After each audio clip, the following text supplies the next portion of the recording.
আসসালামু আলাইকুম, কেমন আছেন সবাই? এখন ভোর হওয়া অবস্থা, মানে এখনো ভোর হয় নাই। বেলা বাজে হচ্ছে 6টা মতো। তো এখন আমি শুরু করব আমাদের তেহারি রান্নার প্রিপারেশন। চাল ভিজাই দিব প্রথমেই।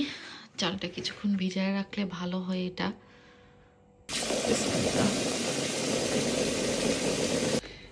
আজকে যেহেতু আমাদের ওপেন হাউস, তো ওপেন হাউসের জন্য আসলে রান্নাবান্নার প্রিপারেশন অলরেডি তো সব ডান। আর তেহারিটা একদম সকাল সকাল ফ্রেশ গরম গরম রান্নাটা হবে। এই জন্য ওপেন হাউস যেহেতু বেলা 11টা থেকে, তো আমি ইচ্ছে ছিল 5টার সময় উঠে কাজ শুরু করব, কিন্তু আনফর্চুনেটলি আমার উঠতে উঠতে 6টা বেজে গেছে, কারণ আমি শুইছি হচ্ছে 4টার দিকে।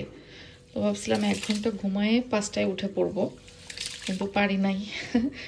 মানে চোখ লেগে গেছে, এই গড়িমসি করতে করতে 6টা বাজায় ফেলছি। এখন এই যে তাড়াহুড়া করে আগে চালটা ভিজাই দিলাম। তো চাল কয়েকবার পানি চেঞ্জ করে ধুয়ে নিব, তারপর আধা ঘন্টা এটাকে ভিজাই রেখে অন্যান্য কাজগুলো সারতে থাকি।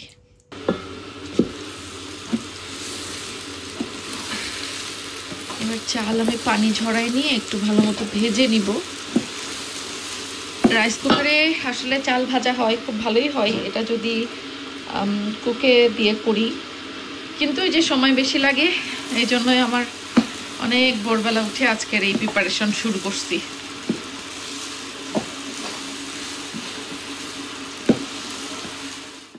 আমার বাসার সবাই এখনো ঘুমাইতেছে, বাচ্চারাও ঘুমাচ্ছে, সেজের পাপা শোভনরাও ঘুমাচ্ছে। তো আমি সবার আগে উঠে ভাবলাম যে তেয়ারিটাকে বসাই দিই, তারপরে আস্তে ধীরে ওদেরকে ডাকবো। মানে এখনো বাইরে আলো ঠিক মতো ফোটেই নি, কিন্তু আমার ঘরে হচ্ছে সরিষার তেলের তেহারির সেই সুন্দর একটা ফ্লেভার ছড়ায় পড়তেছে। আমি নিশ্চিত ওরা আজকে ঘুম থেকে উঠবে এই তেহারির সুন্দর একটা ফ্লেভার নিয়ে। কালকে রাত্রে তো আমার দেবর বলেই ঘুমাইছে যে ভাবি আমার তো ভেবেই খুশি লাগতেছে যে সকালে উঠে তেহারি খাবো আপনার হাতের। যাই হোক, এই চালটা ভাজা হয়ে গেছে, এক ব্যাচের জন্য পানি দিয়ে দিব এখন।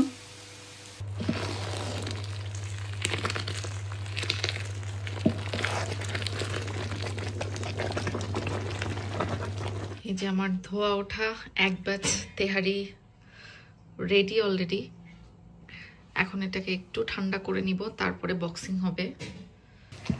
আমাদের দ্বিতীয় ব্যাচ তেহারির প্রিপারেশন চলছে। মাংসটা মিক্সড করে এখন দমে দেওয়া হবে।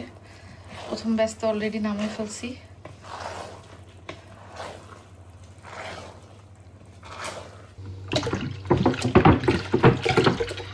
এদিকে আমি হচ্ছে দুধ জাল করতে বসাই দিচ্ছি বড় একটা পাতিলে। এটা হলো ঘন করে দুধ চা বানানো হবে, অবশ্য মশলা চা, মানে এর মধ্যে মশলা যাবে আরও, দুধ দিয়ে মশলা চা যেটাকে বলে আর কি। আমি এই যে মশলা দিয়ে দিচ্ছি কিছু, এর মধ্যে আরেকটু তেজপাতাও দিব, তারপরে এটাকে ঘন করে জ্বালাতে হবে। মশলা চা রেডি হচ্ছে, দুধটা এখন ঘন করতেছি জ্বালায় জ্বালায়। দুধ আর একটু ঘন করে তারপরে চায়ের লিকার দিব। চায়ের লিকার দিয়ে দিছি।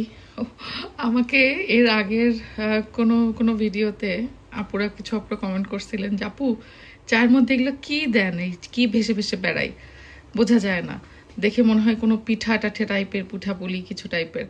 এটা হচ্ছে এই যে চায়ের লিকারের টি ব্যাগ আর কি। তো বাংলাদেশের টি ব্যাগের মতো দেখা যাচ্ছে একটা করে সুতা ঝোলে, বাট এইখানকার টি ব্যাগে দেখি কোনো সুতা টুতা ঝোলে না, এই যে ডিরেক্ট হচ্ছে যে এরকম ছোট ছোট গোল গোল এটার মধ্যে থাকে। আর এই যে চা একদম হয়ে আসছে, জ্বালাইতে জ্বালাইতে দুধও ঘন হয়ে গেছে। এতক্ষণ পরে একটু সময় পাইলাম মানে নিঃশ্বাস নেওয়ার। আলহামদুলিল্লাহ আজকে অনেক বিজি যাচ্ছে সব কিছু। তো যেহেতু আমি আসলে যখন ক্রাউড হয় আমি ভিডিও নেওয়া বন্ধ করে দিছি, কারণ আমার অনেক বোনেরা আসে যারা আসলে ক্যামেরার সামনে আসতে চায় না। তো ওই জায়গাটা থেকে আমি রেসপেক্ট করে আমি এখন ওপেন হাউসে আর ভিডিও নেই না। বেশ অনেকগুলো ওপেন হাউসে আপনারা খেয়াল করছেন যে আমি ওই রেসপেক্টটা করে আমি ভিডিওটা আমার বন্ধ করে দিছি। তো যাই হোক, আলহামদুলিল্লাহ।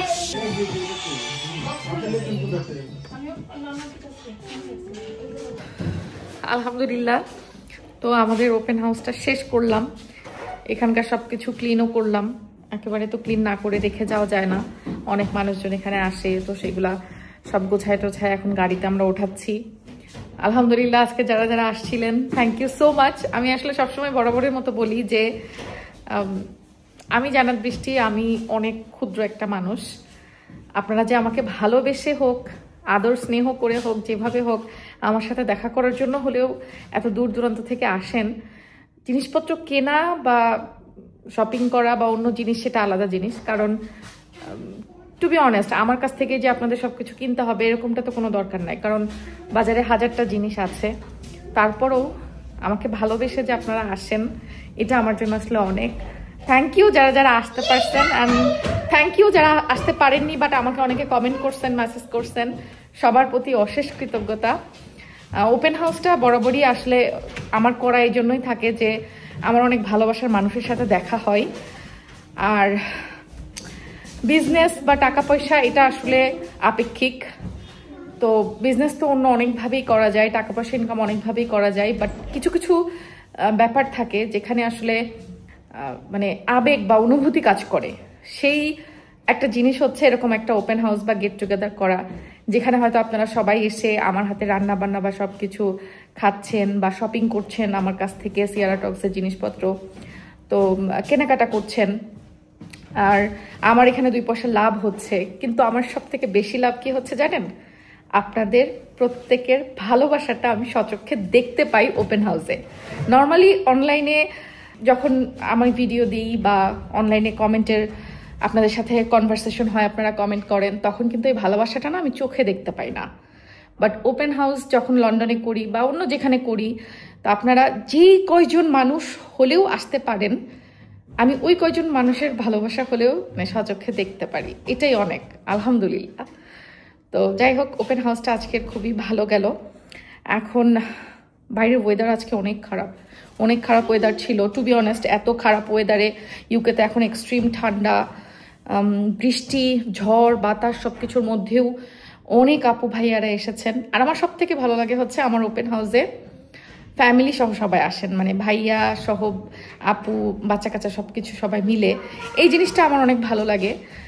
তো অনেক আন্টিরা আসেন, মুরব্বী আন্টিরা আজকে অনেকে এসেছেন, আমাকে দোয়া দিয়ে গেছেন। তো তাদের সবার প্রতি আমি আসলে অনেক বেশি কৃতজ্ঞ। তো এই যে এখন সব কিছু ক্লিন আপ করে সব কিছু ঠিকঠাক করে আমাদের রওনা হওয়ার পালা। বিন জমা হয়েছে এক গাদা, বিন নিচে নামাইছে অলরেডি, এটাও নামাই দিয়ে যাব। আর এখন এই যে সব কিছু আমাদের স্ট্যান্ডগুলো খুলে ফেলছি, এখন বের হবো আস্তে ধীরে। সেজা কি আমার বাচ্চাগুলো আজকে আমাকে অনেক হেল্প করছে। কিভাবে হেল্প করছো বলো তো? গুড গার্ল হইছো। সারাটা দিন দিব, সারাটা দিন মা কাজে ব্যস্ত ছিল, অথচ তোমরা 2 বোন ওই যে দেখেন আর একটা ছোট্টটা, একটু মাকে ডিস্টার্ব করনি, মাকে কোঅপারেট করছো, মাকে হেল্প করছো, এভাবেই, বুঝেছো? তোমরা দুষ্টুমি করো না, যখন যখন দেখো মামি পাপা বিজি আছে, নিজেদের মতো নিজেরা থাকো, গুড বাচ্চা হয়ে থাকো, নিজেরা খেলা করো। এইটা মামি পাপার জন্য যে কত বড় হেল্প তুমি জানো না সেজা।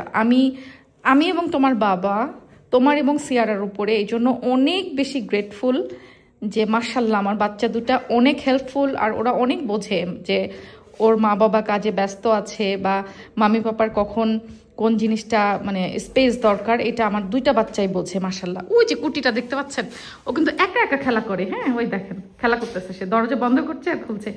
বাবা হাতে লাগবে, হাতে লাগবে, চলে আসো, চলে আসো, এখানে চলে আসো, বাবাকে আসতে দাও, তোমার বাবা আসতেছে, আসো আসো আসো। তো এই যে এখন আপনাদের ভাইয়া এগুলো সব ক্লোজ করতেছে, সব নিচে নামানো, হ্যাঁ গাড়িতে ওঠানো হচ্ছে, ডান। যাই হোক আলহামদুলিল্লাহ, আমি খুব ভালো একটা জামাইও পাইছি আর লক্ষ্মী দুইটা বাচ্চাও পাইছি। আর আমি কি পাইছি? বল, তোমারটা তুমি বলবা। আমি পাইছি হচ্ছে আমার লক্ষ্মী বউ। তাই? হ্যাঁ, আলহামদুলিল্লাহ। অনেক গুণের গুণের মতো বউ। না, সেটাই আসলে হাজবেন্ড ওয়াইফকে হেল্প করবে, ওয়াইফ হাজবেন্ডকে হেল্প করবে, এভাবেই না মানে সংসারটা জীবনটা আগায়, এটা খুব স্বাভাবিক। সো আমি এবং সেজার পাপা দুজনাই, আমি জানি না আপনারা আমাদেরকে আসলে ক্যামেরাতে দেখে কতটুকু বোঝেন, বাট আমরা দুজনাই কখনো আমার বা তোমার করে কোনো কিছু দেখি না। আমরা দুজনাই আমাদের করে সবসময় দেখি, এবং হাজব্যান্ড ওয়াইফের মধ্যে আসলে হওয়া উচিত সেটা, এবং হয়ও সেটাই। বাট অনেক ক্ষেত্রে আছে না যে অনেকে দেখবেন যে সোশ্যাল মিডিয়াতে অনেক সময় বলে যে হ্যাঁ এই আপনি তো এটা করলেন, বা ভাইয়া তো এটা করলো, বা অমুক তো এটা করলো। আমরা সবসময় এটা চিন্তা করি যে একটা কাজ করতে হবে মানে আমি অথবা সেজার পাপার কেউ একজন ওটা করে ফেলা মানে ইটস ডান। মানে আমরা কখনো এইভাবে চিন্তা করি না যে অমুক কাজটা সেজার পাপার করতে হবে, অমুক কাজটা আমার করতে হবে। নো, আমরা যখন যেই পরিস্থিতিতে ফ্রি আছি আমরা ওটা ডান করে ফেলি। My headphones is playing my class Christmas song right now.